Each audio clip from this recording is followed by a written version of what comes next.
limogeages ont connu une accélération dans l'armée ukrainienne. Et puis, de nouvelles alliances aussi possibles, puisqu'on va parler de la Biélorussie. Et ça, c'est une information importante peut-être de la journée, mais vous allez le dire. La Biélorussie qui pourrait donc rentrer en guerre. De quoi parle-t-on? Voici les indispensables avec Justine Fraissinet.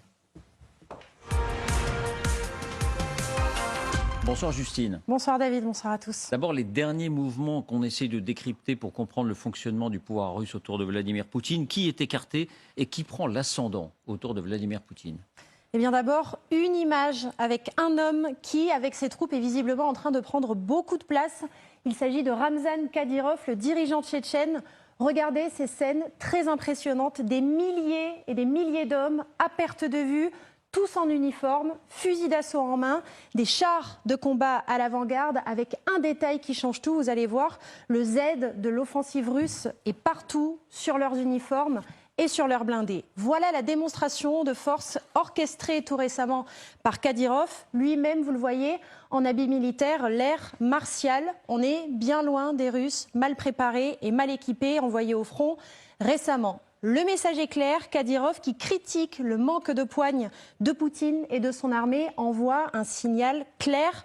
Je suis prêt, nous sommes tous prêts pour aller au combat. Rappelons que Kadyrov vient d'être promu colonel général par Poutine lui-même et il promet jusqu'à 70 000 hommes. Et ce matin, sur Telegram, après les bombardements en Ukraine, il en remet une couche. Nous t'avions prévenu, Zelensky, la Russie n'avait même pas encore commencé. Cours Zelensky, cours sans te retourner vers l'Ouest. Maintenant, je suis 100% satisfait de l'opération militaire spéciale. Voilà, sous-entendu, la guerre est entrée dans une nouvelle dimension avec ses frappes délibérées contre les civils et je m'en réjouis à 100%. Et en parallèle, donc, des têtes valses autour de Vladimir Poutine. Oui, on savait que Sergueï Shoïgu, le ministre de la Défense, était sur la touche, même s'il conserve son poste au gouvernement. Et bien voilà que le chef d'état-major le rejoint aussi, vous allez le voir, Valéry Gerasimov serait poussé vers la sortie. L'ISW, le très sérieux Institut pour l'étude de la guerre, relève même que des blogueurs militaires affirment que le Kremlin a remplacé le chef d'état-major, le général Valéry Gerasimov. Prudence tout de même, car ces blogueurs sont tous pro-Wagner, du nom de cette milice russe privée qui aspire, tout comme Kadyrov et les Tchétchènes, à prendre toujours plus de place. En revanche, ce qui est officiel, c'est qu'Alexander Dvornikov, qui était en charge du commandement de cette, entre guillemets, opération militaire spéciale, est limogé. Il paye les revers militaires récents et il est remplacé par Armageddon. Alors, qui est Armageddon?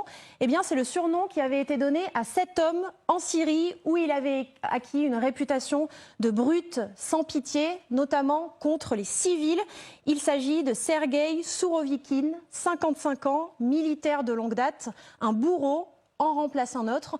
Mais pour Vladimir Poutine, c'est une manière de tourner la page de la déroute. Et puis, je le disais donc, information importante, Moscou semble sur le point de parvenir à convaincre, à forcer la main à la Biélorussie pour qu'elle entre en guerre. Oui, Alexandre Loukachenko annonce la mobilisation de troupes communes avec la Russie. Écoutez ce qu'il a déclaré précisément. В связи с обострением на западных границах союзного государства мы договорились о развертывании региональной группировки Российской Федерации и Республики Беларусь. Alors, quel est ce groupement? Eh bien, on a peu d'informations dans l'immédiat, ni sur son ampleur, ni sur sa localisation. Mais c'est effectivement une information importante, car jusqu'à présent, Loukachenko se refusait à mobiliser ses propres hommes.